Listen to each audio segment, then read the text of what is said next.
Voilà, ben, je pense qu'on va débuter. Les autres nous rejoindront au fur et à mesure. Donc, bah, bienvenue à tous en tout cas.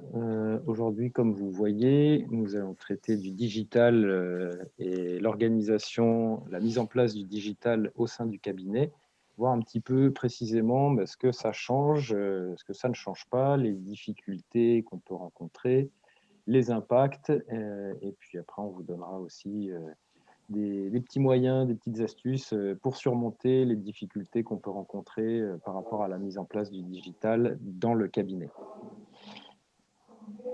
Donc, on va d'abord se présenter. Ouais. Véronique, je t'en prie. Oui, donc Véronique, moi je suis consultante RH, hein, ça c'est ma spécialité à moi. J'accompagne notamment le changement, surtout à trois niveaux différents. Le premier niveau, c'est d'abord l'individu. Je vais l'accompagner dans son parcours de vie professionnelle. Et quand je dis l'individu, ça peut être un collaborateur clé dans la structure. Ça peut être bien sûr un manager et ça peut être un cadre dirigeant.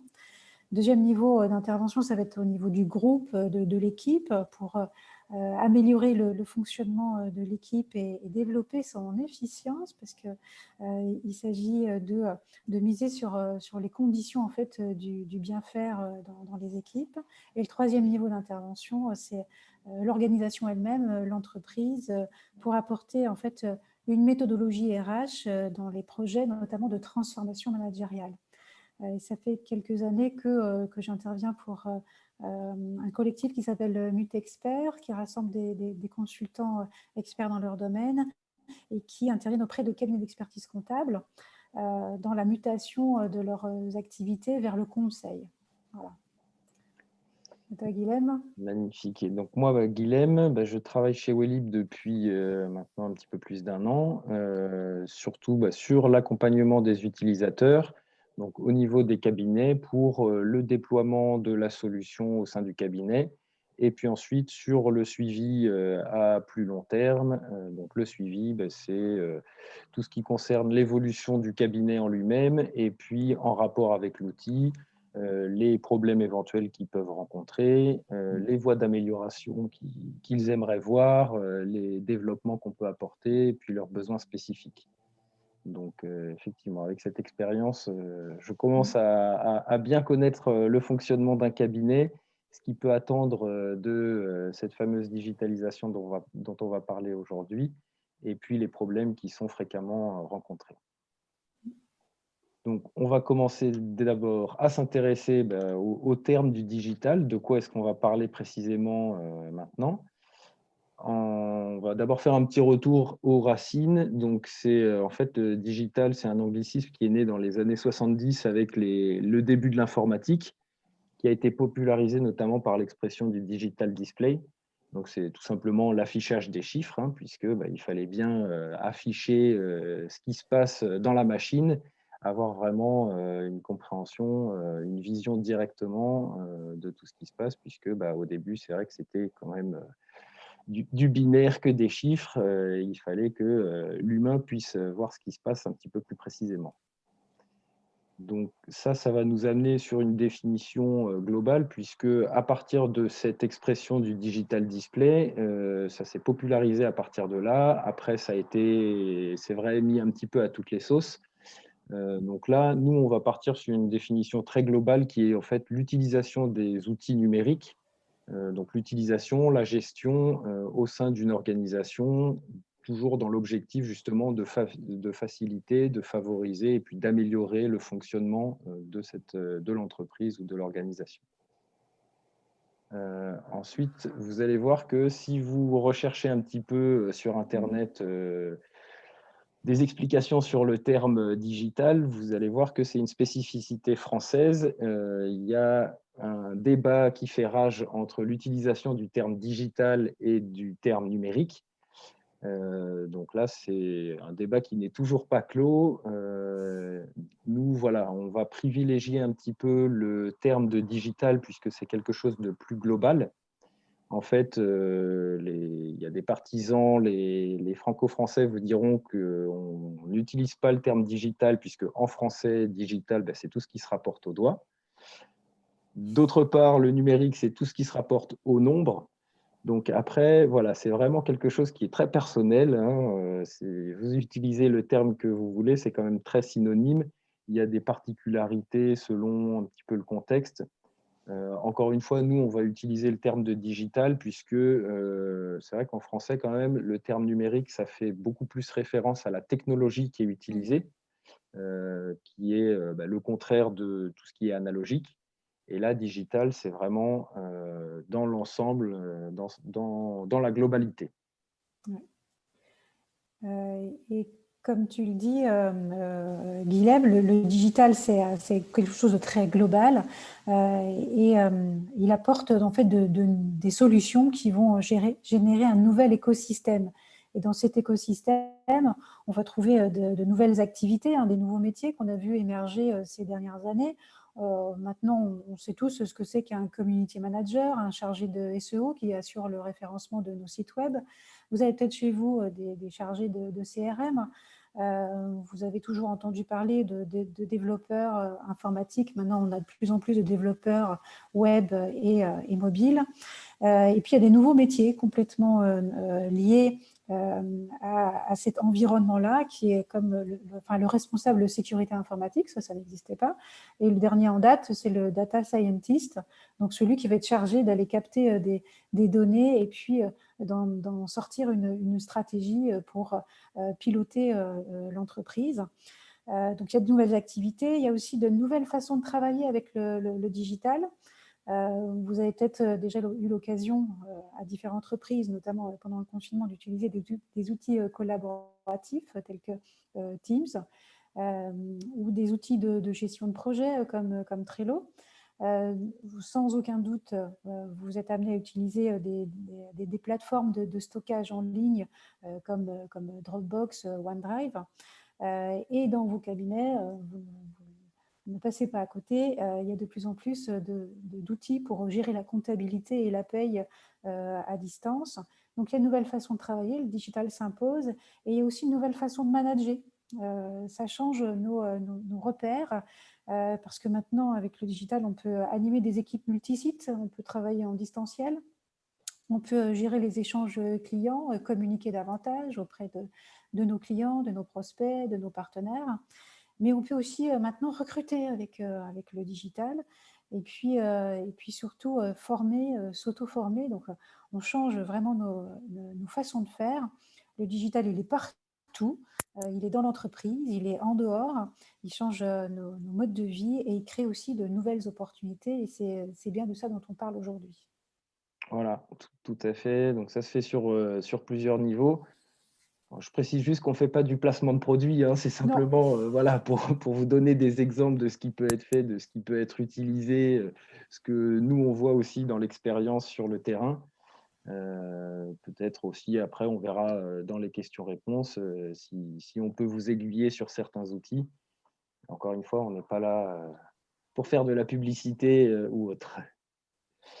Donc, on va s'intéresser maintenant aux impacts du digital, donc les impacts attendus. On va vous présenter 4 points, un petit peu du plus global à l'individu. Le premier point qui va être justement l'optimisation du fonctionnement global au niveau du cabinet, puisque là, ce qu'on va attendre du digital, ça va être que les process vont être effectivement mieux cadrés. Il va y avoir une homogénéisation justement de l'activité de l'entreprise où là, c'est plus chaque collaborateur qui va travailler sur ses post-it ou sur son tableur Excel. Ça va pouvoir être beaucoup plus collaboratif et puis avoir aussi un fonctionnement qui va être beaucoup plus transversal, c'est-à-dire entre les différents services du cabinet ou d'une entreprise plus globalement, pour justement que ça favorise le fonctionnement général du cabinet. Où là, justement, c'est ça qui va être recherché avant tout dans le digital, c'est de mettre en place des outils ou des process pour améliorer le fonctionnement global de l'organisation. Il va y avoir ensuite un gain de productivité qui est attendu, puisque là, le travail va pouvoir se faire justement plus rapidement, on va pouvoir travailler chacun de manière plus efficace, encore une fois, grâce aux outils qui vont pouvoir être adoptés ou aux nouveaux process qui vont être mis en place. Ça va pouvoir éviter les erreurs humaines de recopie, les choses comme ça, puisque la majorité des solutions que vous allez pouvoir utiliser vont vous éviter de la double saisie, par exemple, qui peut être très présente, surtout dans le travail d'un cabinet, avec justement le fait d'utiliser plus d'outils. Là, ça va notamment passer par l'automatisation de certains procédés où justement, on va gagner du temps puisqu'on ne va plus avoir besoin de recopier, de télécharger. On va pouvoir faire ça de manière beaucoup plus automatique.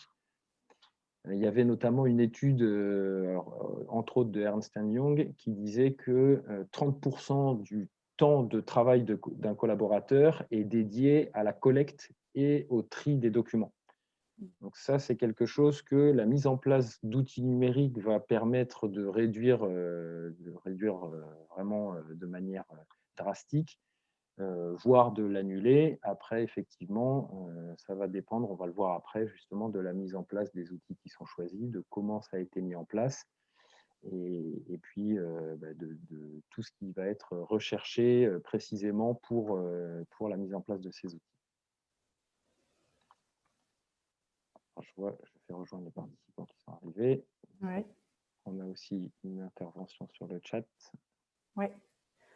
Et effectivement, ce gain de productivité va aussi permettre quelque part de valoriser l'expérience client, parce que le temps gagné grâce au digital, donc en exploitation des données, va laisser plus de temps à la relation avec le client. Sauf si on utilise le gain de productivité pour rajouter en fait d'autres activités de production, mais c'est pas le but. En fait, c'est vraiment d'exploiter ce temps-là pour pour réinvestir en fait dans la relation client, être d'une part dans des échanges de proximité, de manière à améliorer la relation de confiance et puis à fidéliser sur la durée les clients, parce qu'on le sait, hein, de plus en plus, ils peuvent être volatiles et être captés par de nouvelles solutions de gestion de leurs entreprises que l'on peut trouver maintenant en libre service sur Internet. Et puis, ce temps réinvesti dans la relation client permet bien sûr d'identifier de nouveaux besoins auprès d'eux. Et en identifiant de nouveaux besoins, c'est l'occasion sans doute de créer des services qui vont être complémentaires et donc d'étoffer l'offre du cabinet auprès de sa clientèle. Donc, sur la partie valorisation client, de l'expérience client, c'est OK. Tu peux passer à la suite. J'en profite juste pour Oui, répondre à la question de Christophe qui nous demande, on passe au concret quand? Oui. Le concret, on est déjà dedans. On va voir simplement par la suite, après, justement, comme je vous disais dans l'introduction, un petit peu des astuces. Et puis, si c'est ça que vous attendez par le concret, après, n'hésitez pas à développer ce que vous attendez par là, Christophe. Donc, autre impact du digital qu'on va pouvoir observer, c'est bien sûr le développement des compétences des utilisateurs, et ça passe par les collaborateurs, mais aussi le client va développer des compétences. Mais en tout cas, on va d'abord s'intéresser aux collaborateurs. La transformation numérique, elle nécessite un effort de formation, bien sûr, aux outils numériques, parce que tout ne s'improvise pas. Et la formation va améliorer le niveau de qualification de chacun et donc assurer l'employabilité dans un écosystème qui est ouvert et complètement interdépendant, où les changements technologiques sont de plus en plus rapides. Et donc, si on a des collaborateurs qui sont réactifs au niveau de l'utilisation du digital, on a des collaborateurs qui sont sans doute plus impliqués et qui peuvent aussi s'adapter de plus en plus aux changements qui arrivent. Donc, former au digital, ça permet d'accompagner l'ensemble du cabinet dans l'adaptation aux changements et puis, bien sûr, de rester dans la compétition et d'assurer le développement de sa propre structure. Voilà, ça fait grandir en même temps le cabinet et puis chaque personne qui le compose. C'est ça. Voilà, on va s'intéresser. Alors maintenant, voilà, Christophe, si vous voulez un petit peu plus de concret sur les difficultés de la mise en place qui sont les plus rencontrées justement dans le digital. Le premier, ça va être vraiment, là, je vous présente au niveau global. Donc, pourquoi est-ce que ça marche pas? Ça, généralement, c'est une question qui revient peut-être plus de la part des associés ou des personnes qui dirigent le cabinet en lui-même. C'est le fait d'avoir fait des démarches, d'avoir entrepris des démarches dans la digitalisation et puis qui se soldent au final par cette question de on a mis en place des nouveaux procédés, on a mis en place des outils, mais pourquoi est-ce que ça ne marche pas? Donc là, effectivement, c'est vrai que ça peut être. On va voir que les difficultés qu'on va vous présenter après sont un petit peu liées quand même, évidemment, toutes. Ça peut être pour plusieurs raisons. Là, il peut notamment y avoir une étude du besoin qui n'a pas forcément été bien préparée en amont. C'est-à-dire que soit ça a été des éditeurs qui nous ont présenté l'outil et puis on a mis l'outil en place sans savoir trop ce qu'on attendait de l'outil, sans avoir bien préparé le terrain.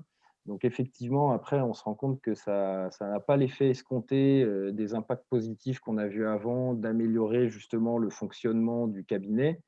On se rend compte que justement, après ça, éventuellement, il y a ces difficultés de fonctionnement global sur lesquelles on va buter, qui au final, le digital, là, on va avoir l'impression qu'il ne remplit pas sa fonction d'amélioration, puisque, par exemple, comme je le disais, le besoin n'a pas été forcément bien étudié, le choix des outils n'a pas forcément été fait avec rigueur.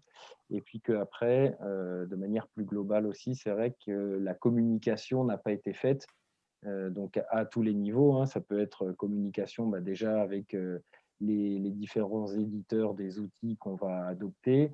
Ça peut être la communication parfois entre les associés, où certains associés vont avoir des visions qui vont différer des autres. Et ces visions n'ont pas été mises en commun. Il n'y a pas eu une vraie discussion par rapport à ça, à ce qui était attendu. Et du coup, voilà, le cabinet a l'impression que au lieu d'aller plus vite, avec le digital, il boite. Donc ensuite, on descend d'un cran où effectivement, il y en a certains qui vont se rendre compte que rien ne va plus après la mise en place du digital, après la transition digitale, parce que ça a été tout désorganisé en fait. Avant, on avait une petite routine, on utilisait un outil où on fonctionnait comme ça. Et puis, au final, on se rend compte qu'avec l'adoption de nouvelles solutions, de nouveaux logiciels ou de nouveaux process, ça ne fonctionne plus du tout. On n'est plus capable de répondre aux clients dans les temps. Les collaborateurs n'arrivent plus à faire leur travail comme il faut. Donc là, encore une fois, on peut diagnostiquer ça par la mise en place qui a peut-être été mal préparée. C'est-à-dire que peut-être qu'en amont, on a bien préparé les choses, mais au moment de mettre en place les outils dans le cabinet, ça a été fait peut-être à la va-vite ou ça n'a pas été suffisamment étudié pour savoir les rôles de chacun, pour savoir précisément comment est-ce qu'on va utiliser ces nouvelles solutions, à quoi précisément elles vont servir. Et du coup, tout le monde dans le cabinet est un petit peu perdu parce que ça ne correspond plus à ce qu'il y avait avant. La transition s'est faite peut-être beaucoup trop rapidement et du coup, on est complètement perdu, on ne sait plus où on va et puis on n'arrive plus à assurer son travail comme avant, à être aussi efficace. Et donc, ce qui pénalise d'autant plus le cabinet de manière générale dans son fonctionnement. Donc, au-delà, une autre difficulté, c'est que, comme tu l'as dit, hein, souvent la solution qui est choisie peut ne pas correspondre aux besoins, donc, parce que ça ne correspond pas à la réalité même du terrain. Les collaborateurs et les clients finissent par dire on ne comprend pas à quoi ça sert, ou en tout cas, ça ne sert à rien comme ça dans les grandes lignes. Par exemple, je vais prendre l'exemple d'un cabinet qui a essayé de mettre en place un outil de gestion qui est destiné à ses clients. C'est une décision prise par les associés, c'est OK. La communication en interne est très succincte sur le sujet. Et puis, très vite, les collaborateurs ne pensent pas en parler à leurs clients parce qu'au final, ils n'ont pas très bien compris à quoi ça pouvait servir. Ils ne savent pas, ils n'ont pas le discours qui est adapté pour pouvoir expliquer finalement à leurs clients comment s'en servir et pourquoi, à quoi ça peut être utile pour le client. Ils n'en voient pas l'intérêt, donc ils le vivent comme une contrainte et aussi une perte de leur activité, si bien que gentiment l'outil meurt de lui-même. Il est poussé un peu comme ça au client sans explication, parce que tout simplement le besoin, enfin on n'a pas pris assez de temps pour pouvoir identifier le besoin, donc il n'y a pas d'adéquation suffisante entre l'offre qui est développée et puis les attentes non identifiées du terrain. Donc ça, c'est quelque chose d'assez récurrent qu'on peut observer sur le terrain. Et puis un autre élément auquel vous avez sans doute été tous confrontés, qui est plus lié au fonctionnement de l'humain, c'est la résistance au changement. Alors, on en parle souvent sans trop savoir à quoi ça peut bien correspondre. Mais en tout cas, si vous entendez dans vos équipes les expressions « c'est trop compliqué » ou « c'était mieux avant », c'est le signal que le changement est en train de crisper un peu les modes de fonctionnement des uns et des autres. Et il y a une bonne raison à ça, c'est que tout outil qu'on met en place vient bousculer les habitudes de travail. Et quand on bouscule des habitudes qui sont des points de repère pour les collaborateurs ou même pour les clients, on va générer de l'insécurité. Et s'il y a de l'insécurité, on rentre dans une zone de peur, donc les émotions vont prendre le dessus. Les personnes risquent de se sentir dans l'incompétence, c'est quelque chose de très, très inconfortable. Ça veut dire que si je le modélise un peu, quand on implante un outil, on va changer quelque chose, on va changer les habitudes, donc on va demander aux personnes de sortir de leur zone de confort dans laquelle ils se sentent compétents pour les amener à passer dans une zone d'apprentissage où ils doivent apprendre quelque chose de nouveau, intégrer de nouvelles façons de faire, une nouvelle façon de travailler. Et pour rejoindre la zone d'apprentissage et sortir de la zone de confort, il y a entre les deux une zone de peur. Donc, pour traverser cette zone de peur, il va falloir rassurer, et on ne rassure pas avec des mots, en berçant les gens, on rassure en donnant du sens, en tout cas. Il y a une petite expression que j'aime bien et qui vient d'un consultant en accompagnement au changement qui dit la chose suivante, seuls les bébés mouillés aiment le changement. C'est le petit truc à retenir, c'est-à-dire que le changement, on peut y aller de façon confortable quand on en a compris la nécessité. Et ce n'est pas la nécessité seulement du dirigeant, du responsable du cabinet, c'est-à-dire que ça doit être aussi une nécessité palpable, bien perçue par le collaborateur lui-même, c'est-à-dire à son niveau, il voit à quoi ça va servir, il voit ce que ça va générer comme avantage pour lui, même si ça demande un effort d'apprentissage. Donc, il faut bien passer du temps sur l'identification de la signification que ça peut avoir pour les collaborateurs qui vont être chargés d'implanter un outil, quel qu'il soit, pour faciliter l'organisation du cabinet. Ouais, c'est vrai que là, encore une fois, sur le terrain, nous, on voit que ces difficultés, elles portent vraiment sur tous les niveaux. Après, si on peut vraiment voir quelque chose qui est commun dans toutes les difficultés, c'est souvent la communication à tous les niveaux et puis sous toutes ses formes, justement, entre les différents interlocuteurs, les différents acteurs qui vont prendre part à ce changement-là. Et c'est vrai que c'est souvent le cas après dans les relations humaines. On va pas philosopher là-dessus, mais c'est vrai que la communication là fait beaucoup dans les difficultés ou justement pour surmonter les difficultés de la mise en place du digital. Donc justement, pour surmonter ces difficultés, pour passer ces difficultés, on va vous donner un petit guide des petites étapes pour justement pallier à ces difficultés et faire que la mise en place des outils ou justement l'adoption de la stratégie digitale dans le cabinet se fasse le mieux possible. Donc, la première étape, ça va vraiment être l'étude de la stratégie globale du cabinet, puisque le digital, la digitalisation du cabinet, c'est une petite partie de la stratégie globale du cabinet. Donc, c'est d'abord faire un audit interne un petit peu sur ce que réellement veut le cabinet, comment est-ce qu'il veut évoluer.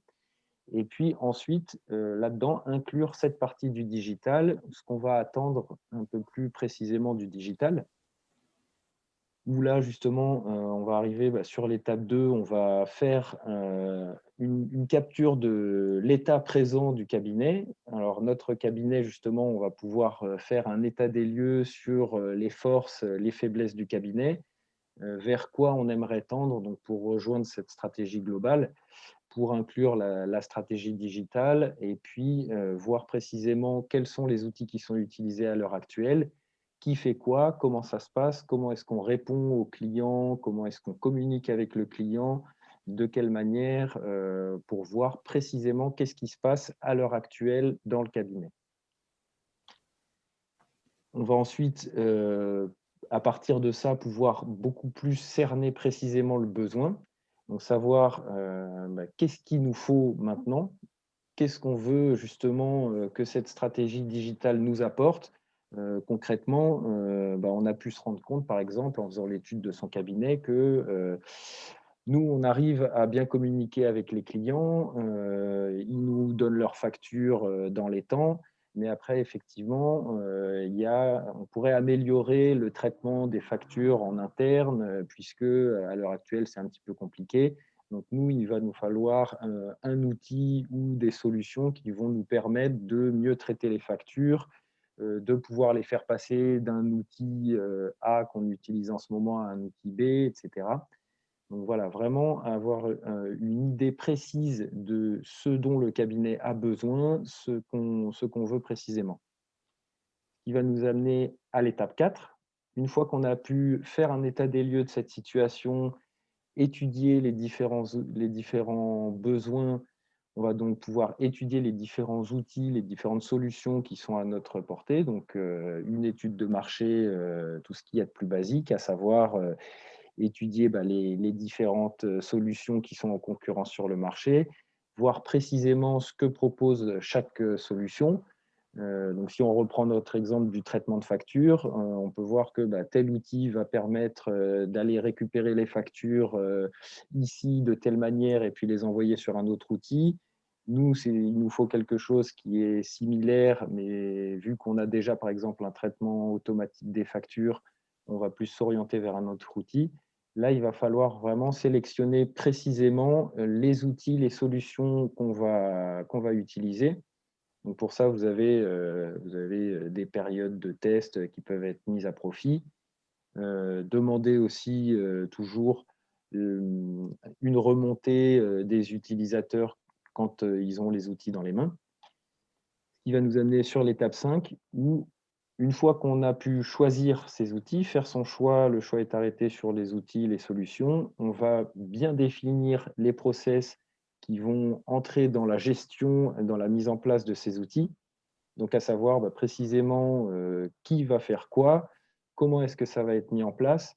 Là, justement, c'est vrai qu'il est encore bien de favoriser la culture de l'écrit dans ces situations-là, puisqu'on va pouvoir cadrer précisément tous les process qui vont être liés à l'utilisation de ces solutions. Donc, à savoir tout bêtement des modes d'emploi, voilà, pour collecter ma facture ici, je clique là, je vais ensuite la copier ici en appuyant sur ce bouton. C'est des choses qui sont basiques, mais qui peuvent vraiment servir justement aux différents collaborateurs qui vont utiliser la solution chaque jour à pas se perdre dans l'outil qui a été choisi, de pas voilà, s'égarer dans les procédés, d'avoir un process qui est clair et défini et qui va permettre vraiment de pouvoir optimiser l'utilisation de la solution choisie. Et puis la dernière étape qui est un petit peu globale et puis qui vient aussi dans toutes les étapes précédentes dont on a parlé avant aussi, c'est la communication. Et donc la communication, ça va passer par la formation, l'accompagnement et puis l'évaluation avec notamment justement le retour d'expérience des utilisateurs pour vraiment optimiser cette transition digitale et puis avoir chaque fois un retour du terrain pour, ben, encore une fois, comme on l'a évoqué avant, savoir si ce qui a été choisi correspond vraiment à la réalité du terrain pour éventuellement rapporter et puis remonter à l'éditeur ou à d'autres outils, se tourner vers d'autres outils si on se rend compte que ça n'a pas été fait. Puisque là, encore une fois, on a vu que pardon, le digital fait partie de la stratégie du cabinet et l'outil fait partie du digital. Après, ce n'est pas simplement parce qu'on a un nouvel outil que tout va bien se passer. L'outil en lui-même, il ne va rien faire s'il n'est pas bien utilisé. Et pour bien utiliser un outil, il faut être formé à cet outil. Il faut savoir précisément comment est-ce qu'on l'utilise. Il faut être accompagné pour l'utilisation de cet outil. Et l'accompagnement, il peut se faire soit de l'extérieur, mais aussi avec l'équipe. Donc ça, c'est s'entraider entre collègues. Ça peut aussi simplement passer par là, l'accompagnement. Merci Guilhem. Alors effectivement, il y a des étapes qui permettent de faciliter l'implantation d'outils digitaux dans une structure. Et il y a aussi en parallèle, de façon très transverse, des astuces à bien garder en tête pour que un projet de déploiement d'un outil se passe dans les meilleures conditions. La première des astuces sur laquelle j'ai envie d'insister, parce qu'on ne passe pas assez de temps sur ce sujet-là, c'est d'abord de communiquer sur le sens. Pourquoi on fait ça? Pourquoi on a choisi cet outil? D'où ça vient en fait? Quels sont les aspects qui nous ont amenés à choisir cette solution et pas une autre. Et ça, il faut l'expliquer à tous les acteurs. Et pourquoi on fait ça? Donc, quel résultat on veut obtenir? Et tant qu'on n'a pas validé que tout le monde a compris le sens de ce choix-là, en fait, j'ai envie de dire, ce n'est pas la peine de passer à l'étape d'après parce que c'est d'abord sur le sens que les personnes vont pouvoir se mobiliser.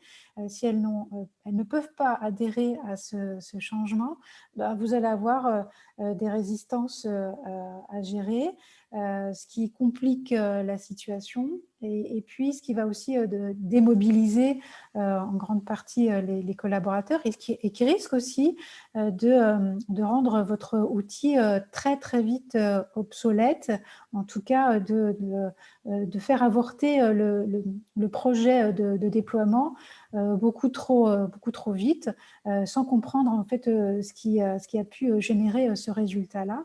Donc, passer du temps à communiquer sur le sens, passer du temps à valider que chacun a compris avant de vous dire « Ah, bah ça y est, je peux passer à l'étape ». C'est seulement quand tout le monde a pu lever la main et dire « Oh, c'est OK, moi je sais à quoi ça va servir qu'on peut passer ensuite à la communication sur le processus, c'est-à-dire c'est comment on va s'y prendre pour implanter l'outil, comment on va s'y prendre pour le déployer au sein même du cabinet, auprès des collaborateurs, auprès des clients, en fonction du type d'outil. Donc, dans les grandes lignes, comment ça va se passer, ça permet de donner un cadre en fait à chaque acteur qui va intervenir dans ce déploiement ou dans l'utilisation. Et une fois qu'on a donné un cadre, en fait, on rassure tout le monde sur qui va faire quoi et quand. Et chacun est en capacité de se dire ah bah moi peut-être qu'il me manque des compétences, mais je peux l'apprendre, je peux m'auto-former ou mon collègue peut me former, etc. Donc c'est en définissant le processus, le comment on s'y prend, on donne en fait la marche à suivre et on indique quel est le chemin en fait, que chacun va pouvoir réaliser pour aller au bout du projet. Ça, Et c'est une fois vrai que qu'on a… je me permets de Dis-moi. t'interrompre. On voit ces 2 points, Oui. moi, je le vois beaucoup, en remontée de problèmes qui sont rencontrés au sein du cabinet. Mm. Puisque, bah, comme tu disais, soit, les associés s'étonnent que, au final, les collaborateurs ont pas du tout, adopté l'outil. Mm. Alors après, effectivement, c'est peut-être parce que l'outil, en lui-même est pas fait, mais c'est vrai que, aussi on se rend compte que souvent, au sein du cabinet, il n'y a pas eu cette démarche sur précisément, ce qu'on attendait, pourquoi on fait ça. Oui, et souvent ça manque. Et souvent, parce que, alors ça c'est le troisième point, on décline les actions avant d'avoir expliqué pourquoi on va le faire. C'est-à-dire qu'on est concentré sur le quoi et ce que l'on va déployer.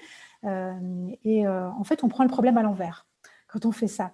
On se concentre et on met toute son énergie sur l'outil, en s'imaginant qu'il va faire le job tout seul et que les gens vont s'adapter parce qu'ils n'ont pas le choix de toute façon. On ne leur demande pas quoi que ce soit sur la façon de développer l'activité et de l'organiser. Et en faisant ça, en fait, on bloque le processus, alors que ça doit être… l'action, elle doit arriver comme une concrétisation de tout ce qu'on a fait en matière de communication autour du sujet pour que le projet digital puisse voir le jour à un moment donné. Donc, c'est toujours dans ce sens-là. Le sens, le processus et les actions finalement à mettre en œuvre, c'est indispensable pour faciliter le changement. Autre point qui permet aussi de faciliter le changement, c'est d'abord de s'appuyer sur les ressources existantes du cabinet. C'est-à-dire que si vous avez un collaborateur qui a une sensibilité particulière ou quelques compétences sur les outils numériques, bah, c'est peut-être le moment de le mobiliser parce que ça va lui permettre aussi de valoriser son profil. Et comme il fait déjà partie de l'équipe, il peut aussi rendre le projet plus familier pour ses collègues et du coup être aussi porteur du sens que ça peut avoir. Donc c'est indispensable d'identifier des collaborateurs en interne qui vont être des relais, qui peuvent être des référents sur le projet et qui vont jouer le rôle de facilitateur. Et une fois qu'on a fait ça, il y a d'autres moyens, bien sûr, qui sont indispensables pour faciliter le changement. C'est bien sûr d'impliquer les différents acteurs du cabinet, c'est-à-dire et de les impliquer le plus en amont possible, pas seulement sur les actions. Il y a une petite phrase de Benjamin Franklin qui est assez éclairante sur le sujet que certains parmi vous doivent déjà connaître. C'est « Tu me dis, j'oublie, tu m'enseignes, je me souviens, et tu m'impliques, j'apprends ». Donc, conduire le changement, c'est amener les personnes à sortir de leur zone de confort pour aller vers la zone d'apprentissage. Si vous impliquez les collaborateurs, ils vont pouvoir apprendre et ils vont traverser de façon beaucoup plus sereine cette zone de peur qui est toujours délicate et qui peut en fait bousculer l'organisation interne et générer des tensions. Donc, impliquer les collaborateurs le plus en amont possible. Et puis, la dernière astuce qu'il faut aussi garder en tête, c'est la nécessité de réguler de façon constante sur toutes les étapes. Et réguler, ça veut dire, bien sûr, mettre en place ce retour d'expérience en continu, mais c'est surtout permettre à chaque intervenant de s'exprimer sur ce qu'il a vécu, donc de s'exprimer sur ses ressentis, parce que chaque fois que vous allez faire ça, vous permettez en fait aux personnes de se libérer de ces ressentis et de traverser cette zone de peur et d'aller vers la zone d'apprentissage. Donc quand vous faites ça, en fait, vous facilitez les choses et vous permettez au projet de s'installer dans les meilleures conditions possibles. Ouais, C'est vrai que ça, c'est très important, hein. Ça fait partie, encore une fois, on fait écho à la communication là pour Oui. remonter l'utilisation et puis l'utilité de l'outil dans la gestion quotidienne du cabinet. Voilà, donc on a fait un petit tour d'horizon, donc on vous remercie de votre attention. On va faire place aux questions si vous voulez bien, si vous avez des points que vous souhaitez aborder ou des questions en particulier. Alors, vous pouvez activer votre micro. Je regarde que voilà, vous avez effectivement la possibilité d'activer votre micro ou par le chat, tout simplement. N'hésitez pas à poser vos questions. Donc, c'est vrai on se rend compte tous les jours qu'on est, on est vraiment justement on est toujours confronté au virage de la numérisation. C'est un vrai défi pour un cabinet, même ceux qui ont commencé à penser à la digitalisation, à l'utilisation de l'outil numérique. C'est vrai que le temps entre voilà, construire le projet, le réaliser et puis le mettre en place et ensuite mettre à profit le temps des premières utilisations pour faire les retours d'expérience. Il peut souvent se passer du temps, ce n'est pas quelque chose qui se fait instantanément. Et puis encore une fois, ce n'est pas parce qu'on a un outil dans les mains que ça va tout changer ou une nouvelle solution qui va tout changer. Encore une fois, il faut voilà, mettre peut-être à profit les petites astuces qu'on vous a données. Ouais. Alors peut-être que certains d'entre vous veulent apporter un témoignage sur ce qu'ils ont pu vivre dans leur propre structure avec l'implantation d'un outil digital. Ouais. Alors, je vois qu'on a une question. Bonsoir, si je Ouais. comprends bien, vous vous positionnez en maître d'œuvre pour le choix des applications et leur mise en œuvre à raison de la spécificité du cabinet. Alors, moi, là, je parle pour Wellib. C'est vrai que maître d'œuvre, pas spécialement. Nous aussi, on est des acteurs de la digitalisation, dans le sens où le maître d'œuvre, je pense que ça reste le cabinet et puis particulièrement les associés du cabinet, puisque c'est quand même eux qui vont définir la stratégie, encore une fois, du cabinet et puis la stratégie digitale que veut adopter le cabinet. Nous, ensuite, au niveau de Wellib, on va plutôt être des exécutants, c'est-à-dire qu'on va vous mettre à disposition l'outil qu'on a développé.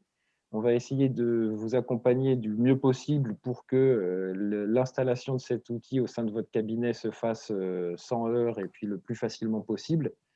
Donc après voilà, c'est pas, on n'a pas fait ce webinaire pour vous dire qu'on a la vérité. C'était simplement voilà, pour peut-être vous donner des indications sur cette digitalisation et puis les difficultés, encore une fois, qui peuvent être rencontrées et puis comment est-ce qu'on peut pallier à ces difficultés. Je ne sais pas si tu veux rajouter quelque chose, Véronique. Non, ça c'est OK. Après, il y a une autre question, tu vois, de Agnès Bumba. Oui, j'ai ouvert un cabinet comptable à Tahiti en tant que comptable libéral agréé, ce qui n'existe pas en France. Nous sommes très en retard en Polynésie.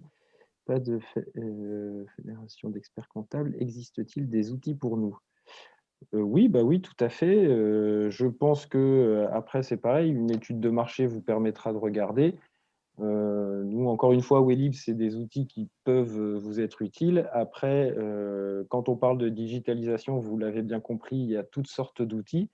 Donc là, je ne pense pas spécialement qu'il y ait de restrictions à ce niveau-là, hein. Vous pouvez aussi utiliser, comme un cabinet affilié en France, vous pouvez utiliser n'importe quel outil.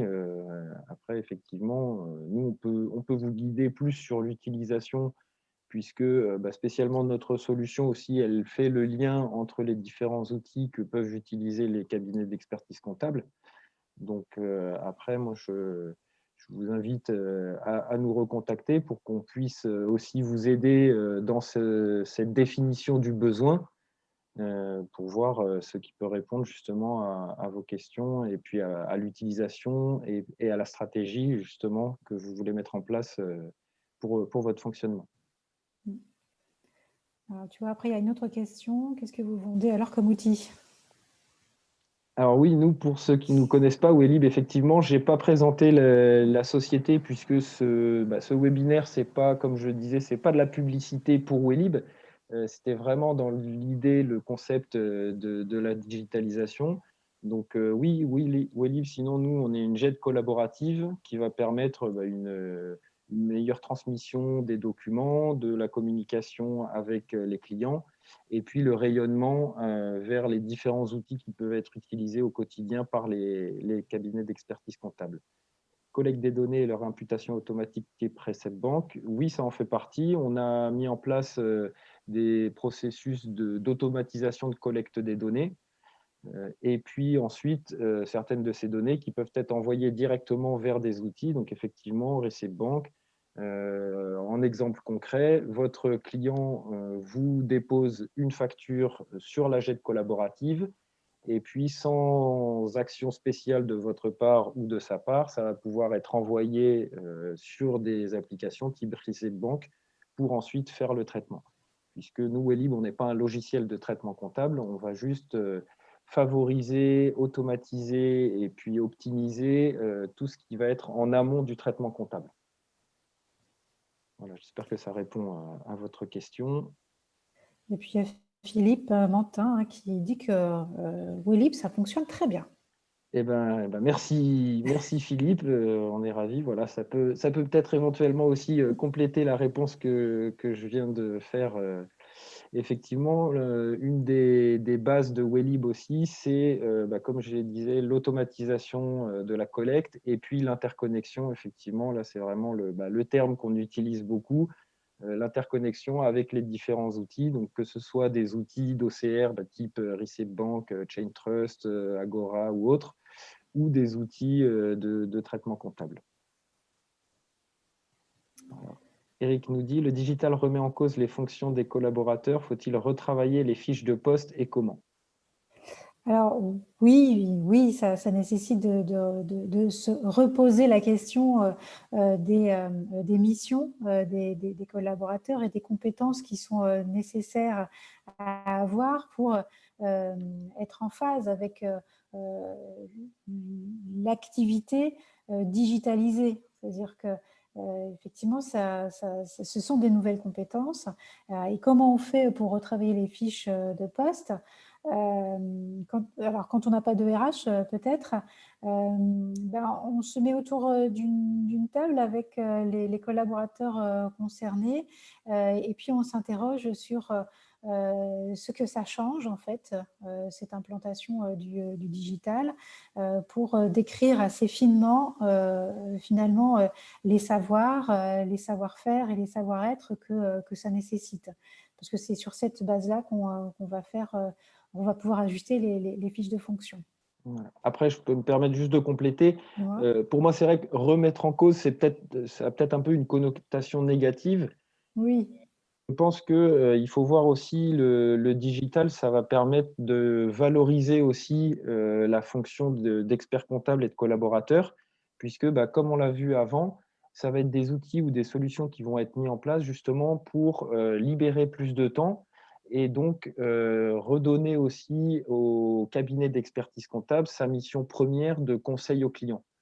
Et c'est là le point qu'abordait Véronique tout à l'heure, la valorisation de l'expérience client. C'est effectivement, ça va passer par là aussi, puisque ça dégage du temps aux collaborateurs pour être justement plus présents pour assurer leur mission, pouvoir plus communiquer avec les clients. Et puis vraiment, je pense que c'est une valorisation de leur travail plus qu'une remise en cause totale. C'est ça. Et puis, il y a une Alors, question de Paul. Donc, si on a déjà une GED, il faut changer d'outil pour avoir les interconnexions. Alors, non, pas forcément. Nous, on peut proposer de la synchronisation avec différentes GED. Et puis ensuite, vous pouvez utiliser simplement le portail pour bénéficier des interconnexions, entre autres, parce qu'il y a d'autres fonctionnalités aussi. Donc, il n'est pas impératif de changer de GED pour pouvoir bénéficier des interconnexions. Ok. Et à nouveau, Agnès qui dit qu'elle a essayé Zoho. Oui, je suis en train de tester Odoo, proposé à Tahiti au cabinet d'expertise comptable. Un seul cabinet ici a franchi le pas. Alors, effectivement, là, je pense, Agnès, ça rejoint un petit peu ce qu'on a dit tout à l'heure dans l'étude des outils. Là, ça va vraiment dépendre de ce que vous souhaitez faire avec ces outils, puisque il me semble, alors je ne connais pas très très bien, mais il me semble que Zoho, ça va être beaucoup plus avec des fonctionnalités de CRM. Et puis, Odoo, ça va être plus de l'ERP, donc pour la gestion un petit peu de la prise en charge de clientèle, etc. Donc après, il faut vraiment, encore une fois, précisément voir les besoins que vous avez, ce que vous souhaitez que les outils fassent, et pas prendre des outils par défaut.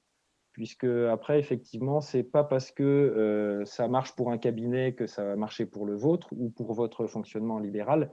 Et il va vraiment falloir voilà, étudier la situation actuelle et puis étudier précisément chaque outil pour voir les différentes fonctionnalités qu'il propose pour que ça vous serve. Il ne faut pas les prendre par défaut. Il y a une autre question. En amont, vous dites intégration dans les applications de production et la comptabilité sans préimputation. L'imputation comptable des factures ou relevés de banque se fait par les autres applications à connecter. On est noyé par des applications en référence. Laquelle choisir pour un cabinet type boîte à chaussures, client désinvolte, je veux dire. Alors là, effectivement, c'est vrai que Wellib, ça a été aussi mis en place parce qu'on voyait la multitude d'outils qui pouvaient être utilisés par par les cabinets d'experts comptables. Donc nous, effectivement, comme je le disais tout à l'heure, on n'a pas du tout vocation à remplacer un logiciel de production ou un logiciel d'OCR, puisque c'est vraiment un métier à part entière, on ne va pas se lancer là-dedans comme ça. Après, donc effectivement, vous avez effectivement d'autres applications qui peuvent servir à l'imputation comptable. Là, ça peut passer par des outils. Alors, il me semble que nous, on a eu une présentation d'un outil qui s'appelle Time, qui va vous permettre justement la gestion au niveau bancaire. Après, voilà, là encore une fois, il faut faire une étude de marché des solutions qui sont présentes. Nous, encore une fois, on peut vous aiguiller si vous avez besoin là-dessus. Après, là, effectivement, quand vous dites, vous parlez spécifiquement des clients boîte à chaussures, c'est vrai que c'est un cas qu'on rencontre beaucoup. Les clients boîte à chaussures, nous les avons passés sur Wellib. Effectivement, nous, c'est vrai que là, typiquement, ça peut être un outil qui répond à ça, puisque ça fait aussi évoluer un petit peu les mentalités dans ce sens-là, où le digital, ce n'est pas que le cabinet qui passe, qui fait la transition digitale. Dans son sillon, il va amener tous ces clients-là.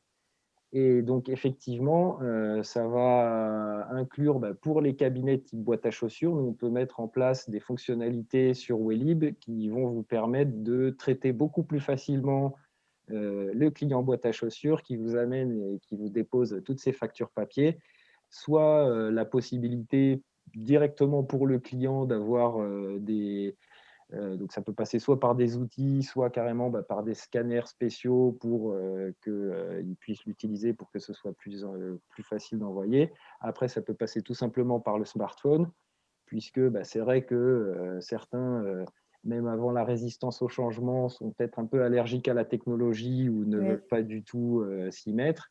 Mais maintenant, tout le monde a un smartphone. Il n'y a rien de plus simple que de télécharger une application et de l'utiliser. Donc, nous, voilà, ça peut être des solutions alternatives qu'on met en place pour ces fameux clients boîte à chaussures. Je pense que ça, c'est un concept qui parle à tous les cabinets d'expertise comptable. Tout le monde a connu ça. Effectivement, ces fameux clients boîte à chaussures, maintenant, il y a des outils qui leur permettent de les aider eux parce que la digitalisation, encore une fois, ça ne va pas aider que le cabinet, ça va être des solutions qui vont pouvoir aider aussi vos clients. Donc voilà, il existe beaucoup de solutions actuelles, dont Wellib, qui peuvent permettre de pallier à ça. Ah, et Agnès dit que ça l'intéresse, parce qu'il a du mal à récupérer ses factures. Agnès, je vous invite encore une fois à nous recontacter après, puisque effectivement, nous, c'est, comme je le disais avant, la collecte des factures, c'est un travail qui est très, très chronophage, comme vous le savez tous, pour les experts comptables. Et nous, justement, on fait partie des solutions qui permettent de faciliter toute cette collecte et toute cette automatisation derrière qui va avoir lieu. Donc, Agnès, si vous voulez laisser vos coordonnées, je pense qu'on les a déjà. On se permettra de vous recontacter ou sinon, contactez-nous, n'hésitez pas. Voilà. Il y a à nouveau un commentaire.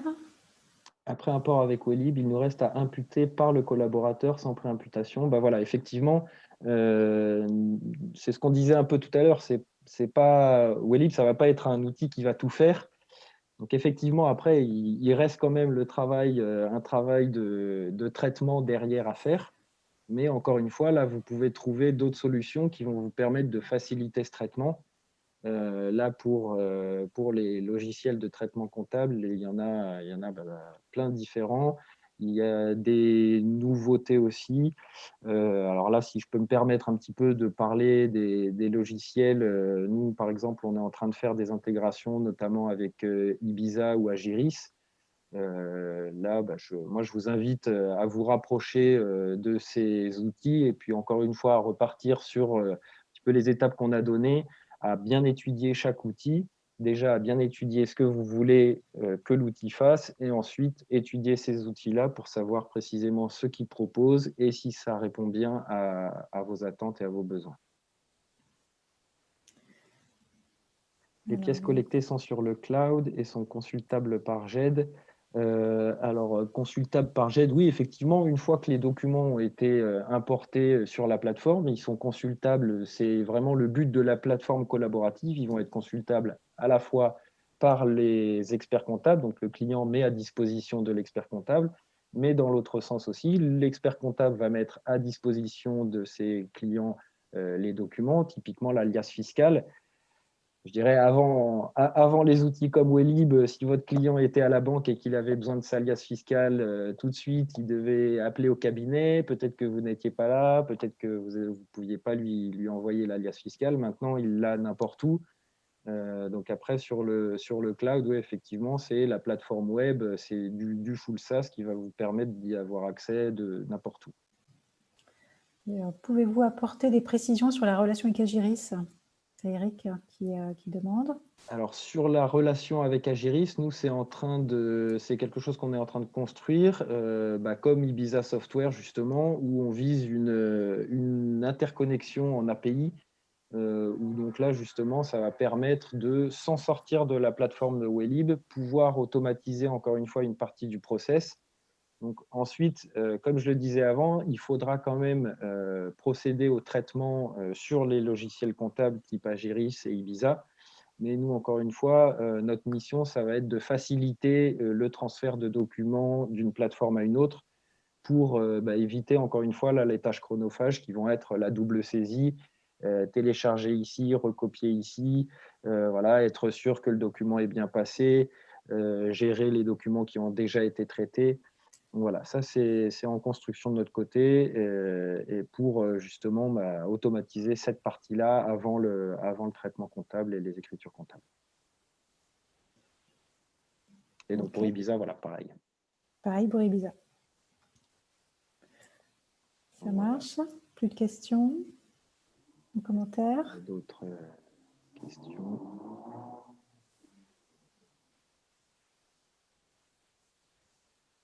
Eh bien, après nous, on reste toujours disponible. Oui. Alors, je vous remercie. Bonne journée. J'ai prévu de terminer à 19h. Il est 19h. Nous aussi, effectivement, je vois qu'on a à peu près bien tenu les délais. C'était vraiment un plaisir d'animer cette réunion. On reste à votre disposition si vous le souhaitez pour avoir plus d'informations sur notre solution, sur les outils pour lesquels on propose une interconnexion.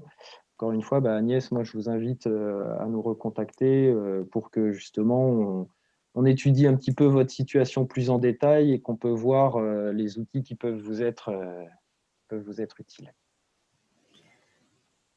Merci Eric également. Oui, j'imagine, Agnès, 12 heures. Vous êtes de l'autre côté. C'est vrai qu'après, on pourra essayer de mieux se caler au niveau des horaires. Merci Eric et bonne soirée. Merci beaucoup encore à tous. Et puis, encore une fois, on reste à votre disposition sans problème pour la suite des événements. Et puis, tous un bon virage digital selon votre niveau dans ce virage. Merci beaucoup. Au revoir. Merci à tous et bonne soirée.